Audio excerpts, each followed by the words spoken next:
Hey you guys, thank you for joining us again as we celebrate Black maternal health this week.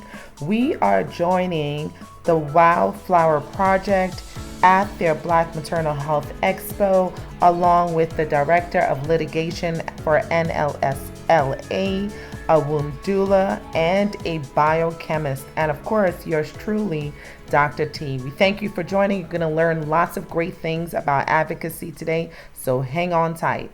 And we appreciate you being a part of our WOW family and having a WOW baby. We're experts in medicine, you're experts in you.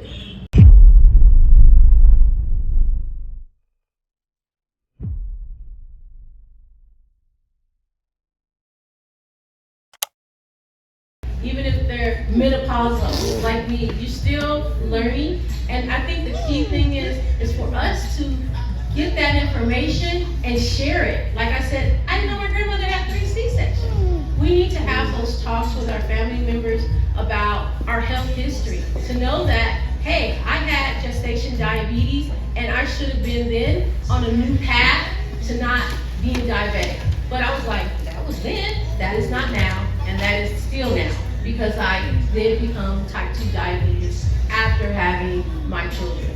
So I do this to prevent other people from having diabetes during pregnancy, after pregnancy, and also learning to be an advocate for themselves and for their family members.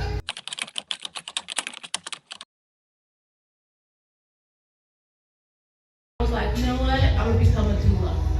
Just for my kids. I was being selfish about it because I didn't want them to have that experience that I had. And I was able to they had some kind of funding in the Antelope Valley. I was on a list like 2 years. I was able to get the training as a doula, went through the program, super excited. And it was like maybe 7 or 8 of us in the Antelope Valley, Black women. And I think previously it was under 5 in the Antelope Valley that were doulas at that time. And now I have 3 grandsons. Yay! 2, 1, and 5 months. So she is the Director of Litigations at NSLA. She is practicing attorney and Director of Litigations at Neighborhood Legal Service of Los Angeles, NSLA again, where she oversees across the organization. She previously led the firm Health Consumer Center and is worked in a maternal health space. She's also a volunteer lieutenant in law at USC Law School, where she teaches health law and supervises a medical legal practicum, right? Yeah, okay. So, the crisis is real. It actually is impacting women in America, all races, all ages. But of course, we're bearing the brunt, right? So we're 3 times to 4 times more likely to die than our white counterparts in this crisis. And so that's number 1. And then I also want to share some tips about how to advocate for yourself, because it can be incredibly scary to know that there is a crisis going on. My sister and I got pregnant at the same time, but she was in Charlotte, North Carolina. I'm like, oh my gosh, like, you know, right. I'm thinking, well, we're safe here in California, but not so much. Like, California still has the same racial disparities shown in our data. So making sure that my sister and I both kind of knew what the score was and knew how to protect ourselves. It's always great to have someone in the room with you. Even if they're not the best speaker, you know, you don't need to bring, you know, your hardest hitting friend, but you do need somebody in there with you, because there are so many different individuals as part of your healthcare team, and you need to make sure someone else has an eye on you too. So that's, I think that's the number 1, keeping yourself aware, and also keeping yourself aware of what advocacy tools are available to you. If you're traveling to a different state, just give it a check, because the laws are so vastly different, and the criminalization of any support for just basic women's health is wildly different across the states now. So if you are traveling, it's a really good idea to just take a look, do a quick Google search, and get whatever information that you can, you know, and also just be aware of what your insurance covers out of state as well. It's always that's just a general great thing to know while you're pregnant and traveling around. So Neighborhood Legal Services of LA County, we've been serving LA County since 1965. We serve in a number of different practice areas: family law, criminal reentry work, housing, food. We kind of cover the gamut in the community. And what's really unique about our program is that we have a health consumer center. It's one of 9 in the state, and it allows us to provide direct services to people that are trying to get onto health insurance, keep their health insurance, or just access the benefits that they signed up for, right? And so we have people calling us from across the county. We're on some flyers, you might find our number on the back of a notice for Medi-Cal or something like that. But when people call in, we really try to give them that whole person care. So like I said, we handle so many different areas of law. And in our health consumer in particular, our health consumer center in particular, we can do things like help you get rid of that share of cost. So Medi-Cal, we can help you. And I keep bringing up Medi-Cal in this space because Medi-Cal actually covers 40% of pregnancies in California. Wow. And it's also consistent state nationwide. So they are a huge payer and a huge part of when we talk about maternal care. If you get a bill, you can call us. If you already went to court and lost, you can call us. We help with all, the whole timeline of medical debt. I mean, did anyone know that? And I know a lot of people that have medical debt. Like that's Tell them to call us. Yeah. No, I know a lot. People don't know what to do with medical debt. So I mean, that's nice to know that you guys help and advocate. Like, yeah. I didn't know that. And it's also a big part of where we are in our maternal health crisis as well. Because you have a lot of people that are trying to avoid going to the doctor, not because they're afraid of a particular bill, but because it's so darn unpredictable, right? Like I almost never know what kind of bill I'm going to get.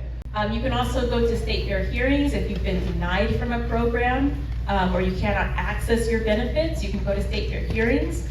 You can also, and this is something we've been trying to encourage, you can file civil rights complaints. If you feel that your care team is discriminating against you, file a complaint. They're very simple, they're consumer oriented, and these agencies will investigate it for you. Worst comes to worst, nothing happens, right? They say, we didn't find anything, thanks very much. Best comes to best, 3 years later, I got someone in front of me and they say, I think there's something wrong here. And we can go back and see, oh, well, we've got 10 complaints, we've got these complaints. So build a record. If you really feel like someone is discriminating against you, give the complaint, build the record if it needs to be built. It may not work for your exact case, but it can help a lot when we're trying to advocate on behalf of others. Cindy was at our very first Black Maternal Health Expo. That was the first. I think Cindy's coming, at least, this will be her 3rd time. 3. So, first of all, I remember when the very first time, I would say, I think people in the community didn't even really know what a doula was. But now I think people know what a doula is. And if they don't, can you share what a doula is? I want to start with saying like how it became a doula. Go ahead. So a doula, for me, I did not know what it was. I think a lot of people still don't know. I think like the amount of people it really has expanded. A lot more people do know now, but there's still a lot of people that even if they've heard of it, they think they're like, oh, the doula like catches the baby. Yeah. Like, no, the doula does not catch the baby. And so doulas really are like a support person. So they emotionally support you during labor. They help you plan your birth plan. They can serve as an advocate for you. They do comfort measures during birth. Prepare you for birth, and then also there's some people specialize in postpartum doula, because a lot of times people focus on the birth, but then you come home and you have this new person and you're healing, and you kind of just focus so much on the birth that you don't think about the aftercare.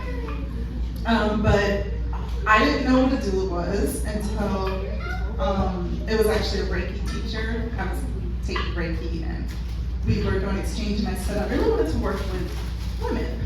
I was also did massage therapy, and sometimes creepy situations happen. And I kind of wanted to focus on women's health in general as a natural practitioner, community organizing, things like that. So she told me, she said, oh, you should go to this group where they have these doulas meet up. And so when she explained to me what a doula was, I was like, that's a job? I was like, I really just thought that's what your grandmothers do, because that's what my grandmothers did when my mom had us. They'd come and wrap her belly, they'd cook food, and things like that. So I didn't know it was a career. And as I learned more about it, about the history of the reason why midwives are no longer our primary providers for pregnancy, was because the medical industry decided, you know, hey, we're gonna take this over and we're going to have this whole campaign about how it's safe, it's dirty, it's not that, when actually a lot of obstetrics, what they know today comes from thousands of years of midwifery work. They've gone, they left on that. But, you know, so sometimes people don't see, like a lot of times the midwife and the doula was your sister. The doula was your grandmother. The knowledge that we had about how to take care of ourselves during pregnancy is our traditional ancestral knowledge. And so people in your community carry that information. So now that we, you know, through all this process, you know, call it colonization, and, you know, basically separating ourselves from these practices, now it's a profession out of necessity. But I would also say that, like, going back to that community care is a necessity. So we never lost the necessity of having to, like, be doulas for each other. So I'm a big advocate of people taking doula trainings, even if you have no intention to professionally act as a doula. It's just about, like, gaining the knowledge back. I think regardless of whether they're diverse or not, they're contracted with the hospital. You know, it's like, you know, it's like, if you, for instance, as far as what I really think it is, I think it's the hospital sees doulas. Now there's like a California Medical doula benefit. The rates that the co-founders of the organization, Kevin Riley, and all across the state worked on, was to make sure that there was like fair pay for the doulas. And I've talked to folks who overheard nurses or doctors saying, wow, they get paid so much, I might as well just be a doula. You know, and it's like their training, medicine does not train on comfort measures, care, in that, you know, emotional support kind of way. So a hospital doula, regardless of even that individual person's intentionality, they don't have to uphold hospital policy. So I really think that they're just like seeing, oh, you know, this is more revenue for the hospital. Because one, there's been closures across California birth centers, there's been closures of maternity wards. It's not that profitable for them. So now they're kind of like, okay, well, we can scoop up some here, but also they don't want a witness in the room that's for the patient, right? Their witness is contracted with them, you know? So like, why would that person be supporting your rights when they are contracted with the hospital? The assumption that I find often is that, oh, it's natural, so like it's safe. I can just take it any kind of way, and it's not true. You know, you might be on medications.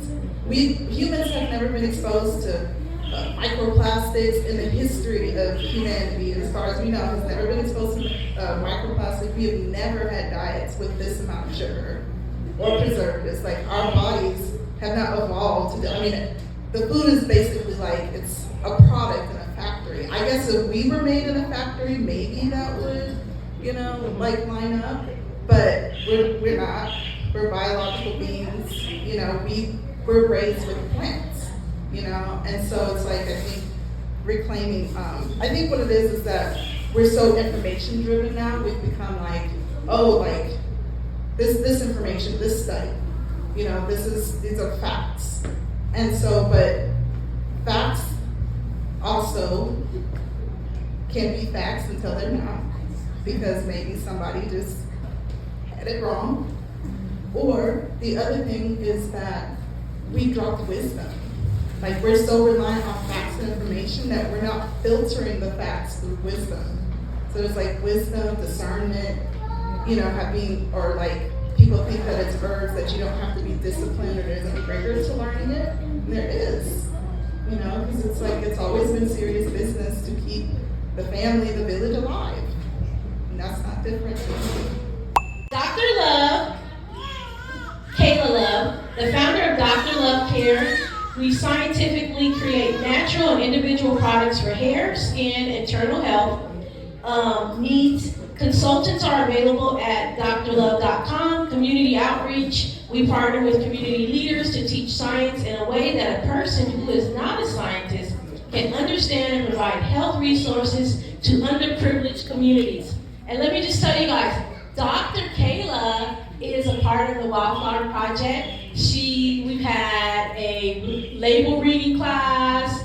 We've made our own hair oils that you make for your hair. Like if you had shedding or you had alopecia, dry, and she talked about how herbs, not chemicals, herbs, you can make those for your hair. Also, I'll let her explain all that, but just letting you know that we have her in-house to inform and educate us in community how to better health ourselves. And how do you guys, like, how many chemists do you know?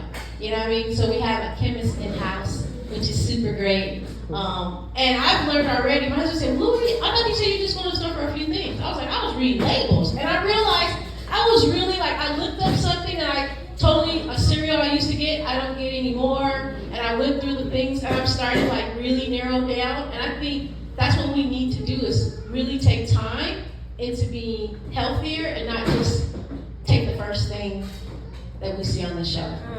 The day my daughter was born, she came in about 15 minutes. So it wasn't time for no midwife, doula, anybody to get there. I thought my pregnancy, this is gonna be great. I was just eating healthy, smooth, and it was like my 9th month, and I think like she didn't come on her due date. And I heard the doctor talking to the other doctor like, hey, who gave her due date? Because I'm looking, and this doesn't seem right. And then he come back in the room, he asked me, who gave me a due date? I was like, the doctor gave me my due date. He was like, well, it doesn't matter. We're just gonna have to induce you, you know? And I was like, I'm not staying here. You know, I'm not doing that. So I didn't go back, you know. A month later, my daughter came because I had the option whether I wanted to have her at home. I wanted a home birth, but if I needed to go to a hospital, have a provider. You know, so I'm like, she's just gonna come at the house. She came a month later, you know, and I was like, in 15 minutes. And so I didn't know, like, you have to push the placenta out within 15 minutes. If you don't push the placenta out, it can get stuck. So I had to go to the hospital. But before we did that, we called the paramedics. The paramedics came out and they said, oh, the baby looks great, you know, great job, Dad. You know, this is wonderful. Let's just get her to the hospital. When we got there, the hospital, everyone working there seemed very upset. They was like, okay, give us the baby. We was like, no, we already chose a provider for her. Paramedic said she was well. We want her to go to her doctor. You know, that's who she's gonna be seen by. We're here for me. You know, but because she was there, we opened that door unknowingly. You know, so while I'm up getting my procedure, they're harassing my daughter's dad saying like, hey, no, we need to see that baby. And he's like, no, she's going to her doctor. So we leave. We leave and go home.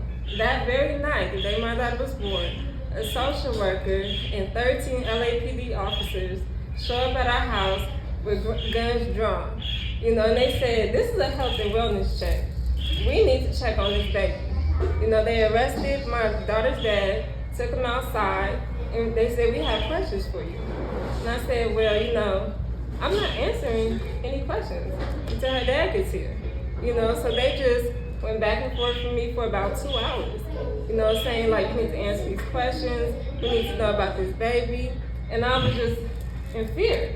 You know, it's like 13 officers and a social worker telling me that, you know, they need to ask me all these questions and I don't know what's going on. So ultimately, USC put in their statement that, because this is at USC Family Housing, I was in my doctoral program at the time. They said, no officers came in their report. They said social worker checked on baby is fine. Nothing happened. You know, LAPD didn't say anything happened. The social worker, she called the next day and she said, Kayla, we needed to check on that baby because you have hepatitis. And we wanted to make sure that baby doesn't have hepatitis. I said, you didn't do any blood work. And I know I don't have hepatitis. And I know the tests that have to be done to say I have that. You know, that's illegal. You know, she was like, yes, you do. I was, get my medical records. You know, I got the records. There's nothing on there that says I have hepatitis. You know, then after that, I said, okay, we need to get her to her doctor as soon as possible. Because she said, the social worker told us, she went and got a court order to take our child so that their doctors can evaluate her. And I said, oh, I know what they're gonna do. You know, they're gonna find something. They have to find something. And I'm never gonna see my child again. You know, so we hurried. We went to her doctor. The doctor was like, girl, we already seen you on the news. You know how they was like, the people at the front staff, they was like, that's Foreign Love Jones, because my last name is Lime and her dad's name is Jones. It's like, we already know who that baby is. We need to get her, you know, seen. And they said, they did all the tests. They said, this baby's healthy. You know, the social workers, even that day when they pulled up, they had the paramedics come back out. They was like, evaluate this baby. And they was like, the baby is healthy. And the paramedics apologized to us, you know, for even having to come out. So I seen, like, it's so important. You have to know your rights. If you don't know your rights, if you don't say, hey, I'm not going to speak about this without an attorney here. I'm not going to participate in that. Show me the documentation. Certain people will take advantage of that. And so here's some of the things to know your rights if you are dealing with DCFS. You have the right to know why they're there. They wouldn't tell me why they were there. That wasn't until the next day when we got on the call, because it's like, I'm not doing anything. You guys are not finna bully me with all these police officers and not tell me. You can't tell me. That's what I was being told. We can't tell you, but you need to tell us these answers to these questions. No. You have the right to remain silent. You know, that's what I guess. Okay, no. I'm not doing this with you guys. You have the right to not answer a question until an attorney is present. You can refuse entry. They forced their way into my house. I didn't give them a key. You know, they were coming back several times to my place. They even came one time with a barricade to knock down the door. You know, but I had left because I knew, I was like, they're going to continue to harass me. And USC is not documenting what's happening to their student. And I spoke to USC Housing, like, you know, what's going on? And the residential assistant who worked there, she was like, well, whatever's going on, it's grounds for eviction. She was like, whatever the outcome is, you have police coming over here, we're going to evict you, okay? That is not correct. That is not standard protocol. You know, you have the right to, like I mentioned, to an attorney. You have the right to be informed. You have every right to know what's going on and why.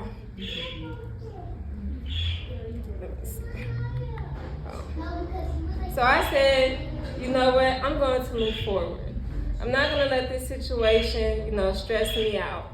I'm going to, you know, keep, because I kind of felt like it wasn't just the hospital.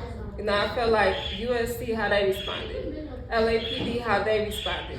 Even my committee, my advisor came to me and he said, your committee said, you know, if you're not coming to lab, we can put you out the program, you know, because you have an LAPD situation going on. And my advisor told them, he's like, I didn't know Kayla had an LAPD situation going on, because the week after my daughter was born, I went back to lab. You know, dealing with the whole situation, I went back to lab every single day for the next year until I graduated, because I said, they are looking for a way to get me out of this program, knowing that what's going on. Did my committee check on me? No. But I knew everyone knew what was going on because it was all over the news at the time. You know, so I ended up pushing through, It was a tough situation because me and my daughter's dad, at the time that was my fiance, things didn't work out, you know, so I said, okay, we just gotta just keep going, and it worked. You know, it worked. And I didn't do it alone. I had a very, very great community that helped me, you know, in Southern California. You know, I continue to advocate for other students, other people in the community, mothers. I was awarded for the California Legislative Assembly for like the work that I do in education when it comes to making sure you understand what's going on with your health. And then we're building more than just, you know, it's not just a brand, you know, it's not about money, it's about advocating. You know, letting people know what's going on in the community, you know, making sure that we can train other scientists, other people who are trying to work in the health field and say, hey, no matter what let's say you have bad grades and you're in science, it's okay, we'll give you training. You know, we'll give you internships. We want to make sure that you're hands-on, you're learning, because we know you can educate other people. And I also was talking about this earlier. It's not about, you know, for me, how many black, you know, scientists can I make? It's about how many of us are in different fields. Okay, I'm a chemist, but then we have a doula, then we have a black doctor, we have a midwife, we have a health advocate, all these different people. And to have events like this, we have Barnett, amazing person, you know, just to be able to have us all in our different spaces. But the most important thing is, you know, supporting the mothers, you know, supporting the fathers, you know, fathers' health throughout the situation is just as important, to make sure that everyone who is involved in the process has the love and support that they need. Hi everyone. I'm in Boyle Heights, by the way. Are you in Boyle Heights? So you're not in Pasadena? No, I used to be in Pasadena. And you moved? Okay, cool. Still in the community. From one community to another. So tell us, like, is the majority of your clients black? No, actually, the majority in the communities that I work with are pretty reflective of the population. So the majority of my clients are actually Latina. Okay. I was just asking that because when I look for a doctor, I'm looking for a black doctor. Mm-hmm. Black doctor, black dentist, if I can find them. Because I just feel like they're going to be more understanding to me, and I just feel more seen. Yeah. And we do have black patients, it's just not the majority. Right. So let me ask you, what are the key lessons from the post-op decision era? Ooh, hot topic. Yeah. So as many of you have noticed, there's been a lot of changes, and we kind of touched on some of those changes earlier. I think some of the big takeaway points is looking at what happened to maternal health and women's health as a whole.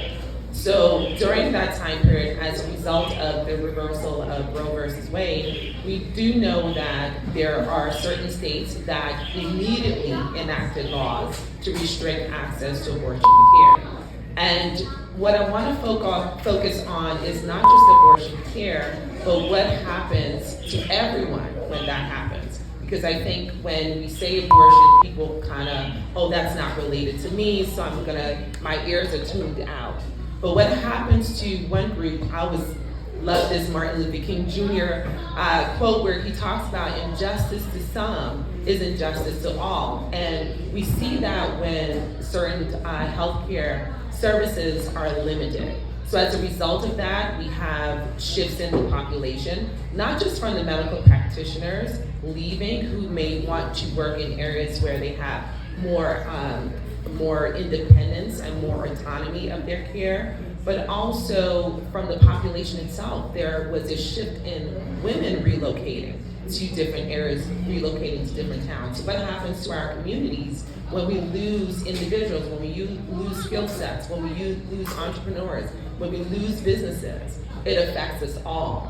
Also, we noticed that there was an increase in the more restricted states, an increase in poor maternal health outcomes as a result of more restricted services. So when there's more restriction, there's more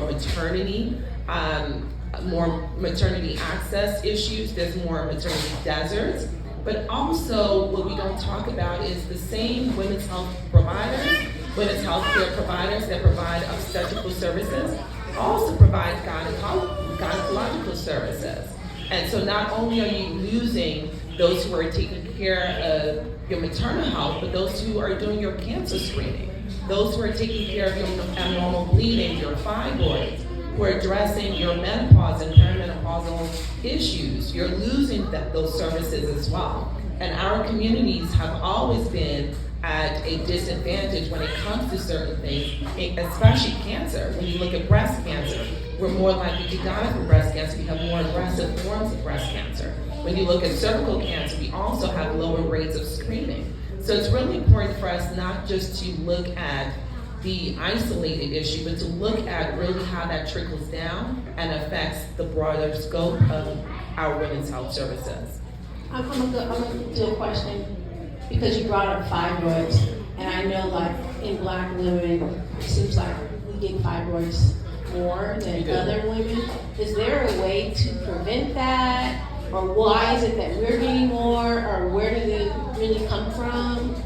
We don't yet fully understand where fibroids come from. We do know that there seems to be a genetic predisposition. There are talks and interest in looking at epigenetics, so looking at the expression of trauma throughout genes and how that's expressed in our physical health. There's looks at, I know vitamin D comes up often, and we're more likely to have vitamin D deficiency. And studies have shown that the vitamin D does have a role in fibroids. So the more we are correcting our nutritional deficiencies, the less likely we are to experience certain symptoms. None of these are cures, but there are definitely areas of interest that warrants more investigation. And one of the things that also has been happening recently is that we're losing research funding. We're losing the access to supporting and doing all of the hard work so that we can have the answers like that, so that we can know for sure what causes fibroids. There's lots of looks at our diet, the hormones we're exposed to in our diet, but we need more research, and we definitely need more access to research, and that's something that has been a recent shift in this current administration. I mean, I think what happened also was a lot of people realized that we're not as far in women's health as we thought we were. So most people think that women have been part of research for a long time, and we haven't. Women only became an active participants or required participants in research with the NIH as soon as, or as recent as 1993. I mean, it doesn't sound that long ago, right? 1993, that's our age group. I'm aging myself, but that's our age group, right? So it's pretty recent that we have active participation or required participation of women in research. This is why we don't have a lot of answers. This is why we don't have a lot of specific treatments to not just women as a whole, but Black women specifically. What is the status of women's health in America? Another hard question. I feel like you all need to inhale and exhale. Women's health right now is struggling on so many fronts. And I'm going to touch on a little bit on Black women specifically, but when we look at a lot of the changes that have happened, research funding issues, looking at how women are treated in the office, looking at the fact that our maternity health outcomes have not improved, and for Black women specifically, they have actually gotten worse post-pandemic. Looking at our access to healthcare providers, there's definitely been lots of changes and things that we are to continue to pay attention to. Looking at the loss of autonomy, that's sort of the big issue right now, this fight for the balance between fetal personhood versus the maternal autonomy has been an ongoing struggle. And even though that's specific to maternal health, it definitely will trickle into other aspects. We're seeing new policies, the cash kit policy that's being proposed, where it's requiring physicians to document the catching of an abortion or the catching of a pregnancy loss, with the claim that there are fetuses in our wastewater. There are policies in certain states that are requiring that are requiring women to have at least one child. So there are states that are requiring that you can't be sterilized unless you have had a child. Looking at birth economics, this is something, and we talk about all of this topics on our platform. So we talked about birth economics before anybody tapped into it. We recorded that episode over a year ago because we saw where this was going. That's why it's important, and thank you for having me here, and all of us here. It's important for us to have these discussions and to support our platforms, because we're hearing things and we try to bring it to our communities first. So a lot of the motivation for a lot of policies that are rolling out is because of the decreasing birth rate, and this is happening internationally. And there's a effort to increase the birth rate, and a lot of policies are based on that issue or that focus. So looking at states also that want to criminalize, this was mentioned earlier, criminalize moms. We talked about the Brittany Watts case that happened in Ohio, just as it happens, because we saw that if that case came forth, that means they're trying to criminalize women for pregnancy outcomes. And other states that are looking even at execution of women, right? So there are states that are bringing policies forward to execute a woman if she loses a pregnancy. So right now, we're in a state of emergency, if I had to summarize it, when it comes to not just maternal health, but also women's health as a whole. How do you think these changes impact Black women, since of the stats that we've had, we're in the highest percentage? So if there is a minor fire, there is a major flame when it comes to our Black women, right? So we're always sort of the foreshadowing of what's coming to everyone. That's why I'm always telling other communities, pay attention to what's happening to Black women, because what's happening to Black women is then going to happen to everyone else. So when we see cases like the case with Sharice Doyle and the case with Brittany Bennett with the mandated cesarean section, that wasn't the first time that happened. That's been happening since the 1980s. It's the first time we're learning about it. But a lot of states, some of these states have been doing and been having these decisions for years. But again, because it was happening to only a small group of women, no one else was paying attention. Now, with social media and all of the changes culturally, people are paying attention to these issues. But again, it really tells you that not only in those two cases were they forced to have a procedure that they did not agree to, but that is a form of obstetrical violence. And we have lost the conversation about obstetrical violence. Being cut without your permission is a violent act.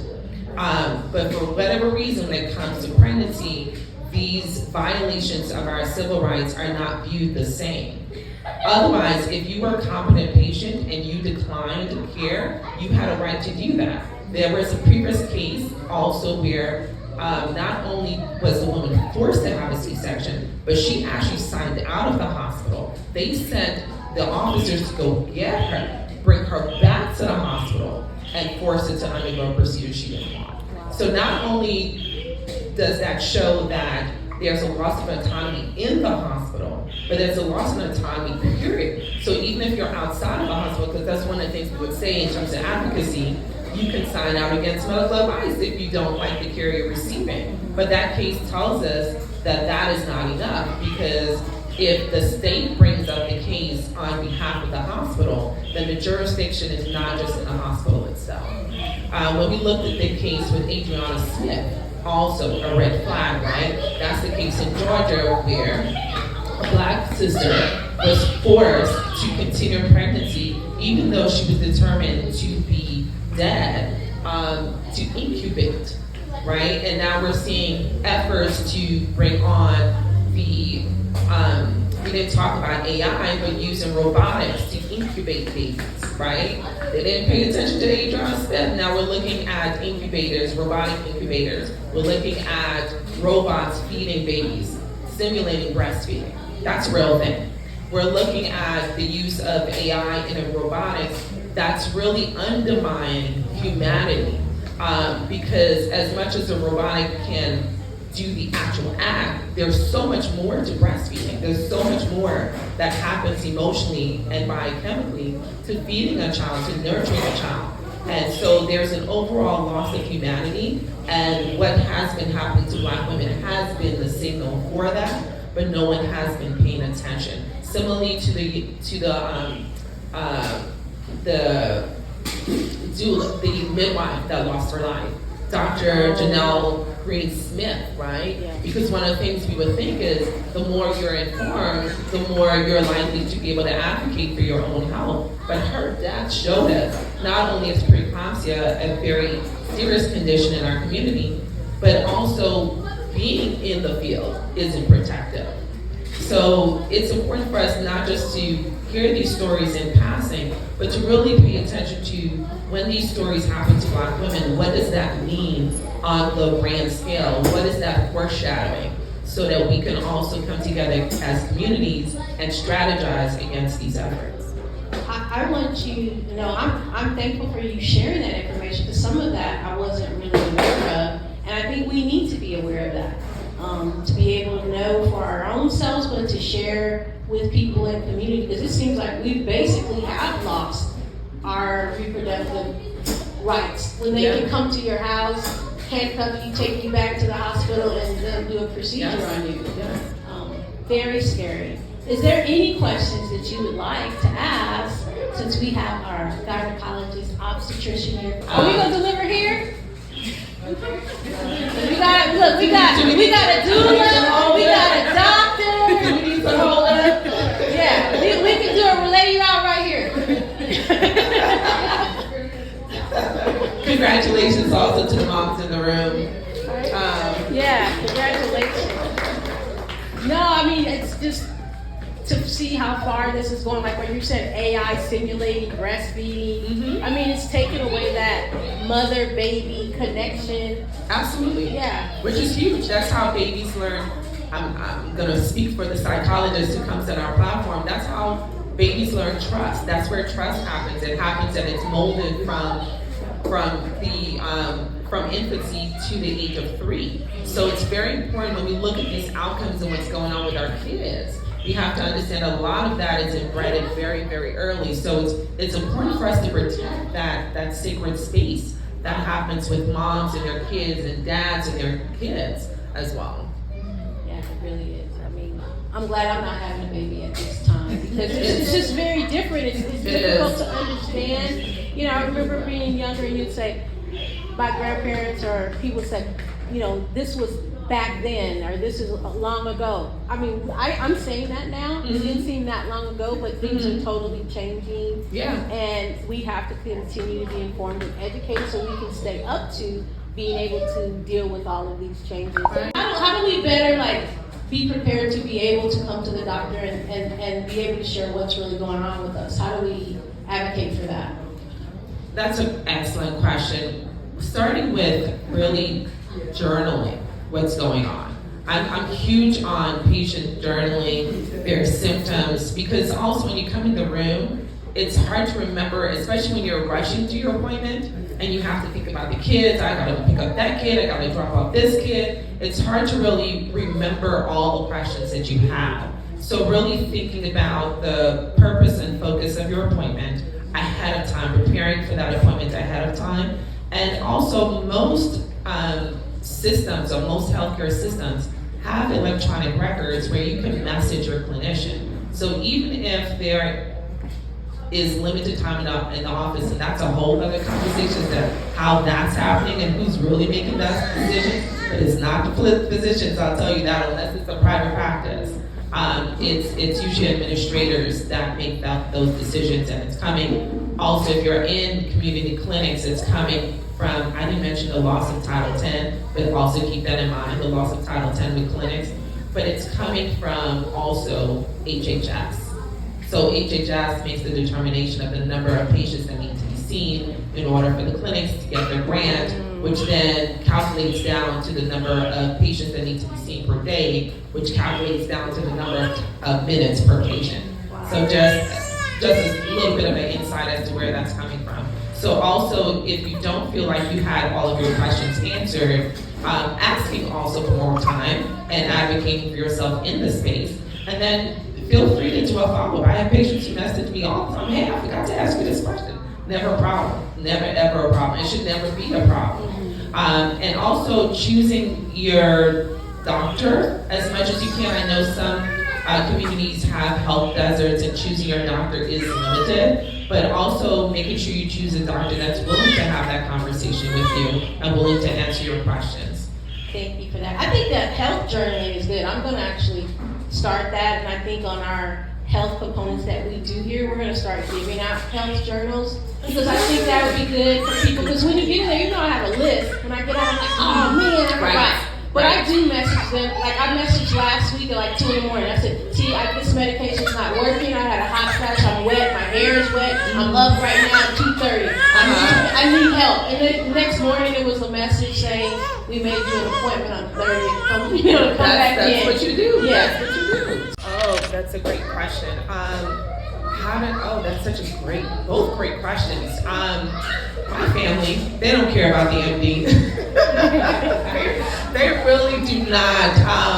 The way my parents raised me is really foundational. When I do what I do, one of my mantras for life is I do everything unto God. And so when you feel like your responsibility is for the purpose that He puts you here for, it gives you a different perspective on things.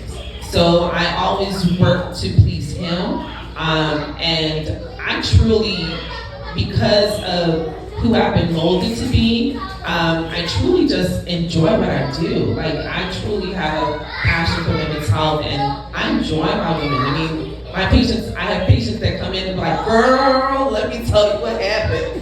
You know, and I just love the fact that we were able to create such a safe space, because it's really, I find it to be an honor. It's an honor to be let into such a personal space that is so protective. So regardless of what's going on in the world, oftentimes patients come in and the chairs flow. And the chairs flow because they feel safe and they feel like they can share with us what's going on. And a lot of our health is connected to our relational health, our mental health.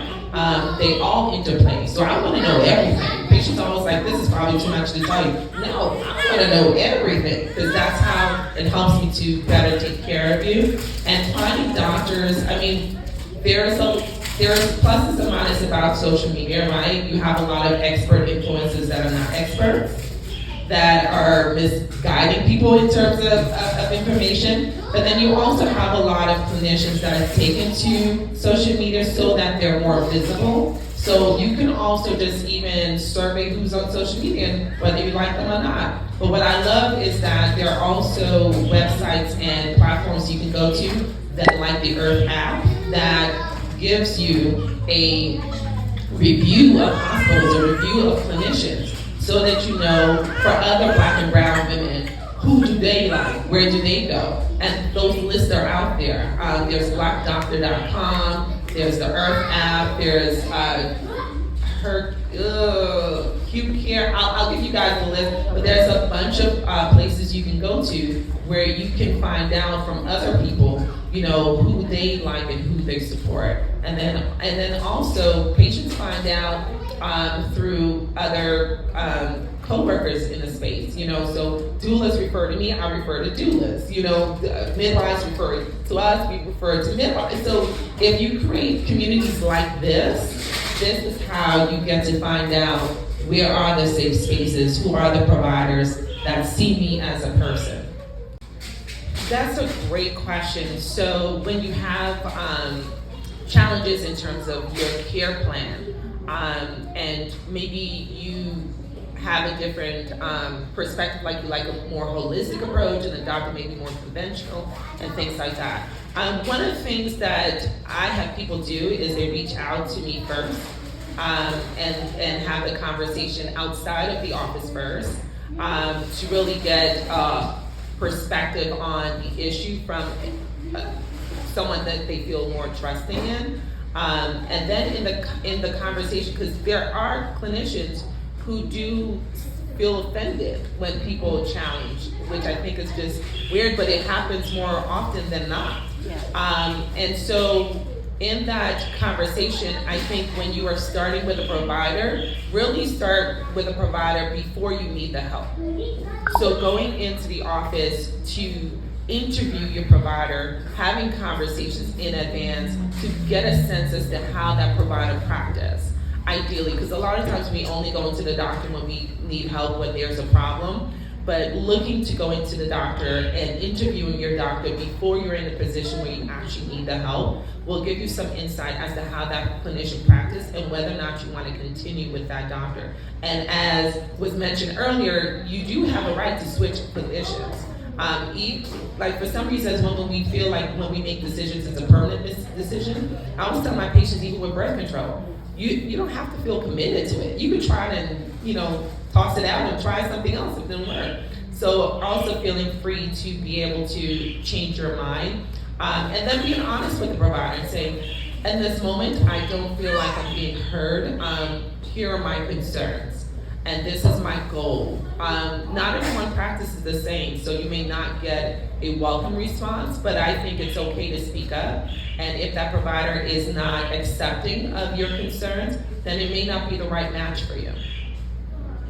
Boom. No. No, I think these conversations to me are what's beneficial to what I do here and having the expo is that understanding you do have a voice and you do have a right. And I think sometimes we feel that they're the expert and we just go with it, but we leave feeling not heard, not seen, and not feeling good in that relationship. And the relationship of a doctor for us as our caretaker, we should have a better relationship with them. Mm-hmm. So, did you want to say something to me? I was just going to say, we're experts in medicine, you're experts in you. I am not more of an expert in you than you are. And so it's the benefit to everyone is if we're able to somehow figure out how to marry both. Thank you for that. Hey, you guys, had a wonderful day. Wow, what a day. With Wow Project. It was just such an awesome panel today. I learned so much. Thank you for hanging out with me. This is Dr. T, the hand behind the handle of Healthy Bump Club right here on YouTube and healthybump.club on Instagram. Thank you guys for watching.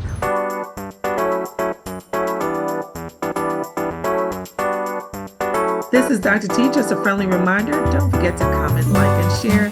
And go ahead, why not? Click that subscribe button. Help us to get to the next 1,000 subscribers.